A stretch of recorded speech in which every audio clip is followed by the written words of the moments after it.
CSR first emanates from George Pitt's universal responsibility principle, explaining that ignoring responsibility of the whole is detrimental to an individual or a company's own survival in the future. By using the three principles of viable systems, self-preservation, co-preservation, and preservation of the whole, we can deduce the three dimensions of CSR as functional, social, and ecological. The aim of the functional dimension is to ensure a prosperous balance between incoming and outgoings. Social dimension has to ensure a fair trade between all stakeholders. And finally, the ecological dimension has to ensure that resources and basic necessities of life are not destroyed.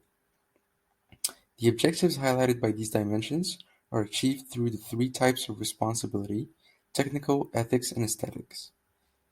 Well, technical highlights the efficient deployment of resources to reach an objective which can sometimes disregard society or nature. Ethics will aim for everybody to get along, and especially stakeholders.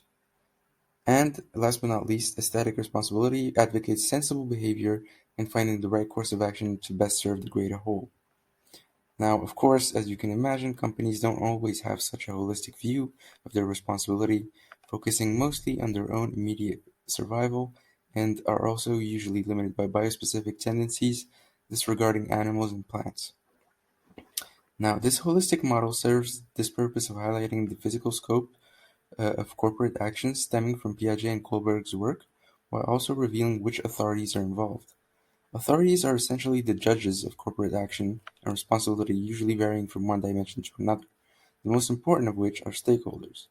The three scopes are known as level of responsible behavior are as follows: pre-conventional, conventional, and post-conventional, which stand for egoistic, mutual, universal, respectively.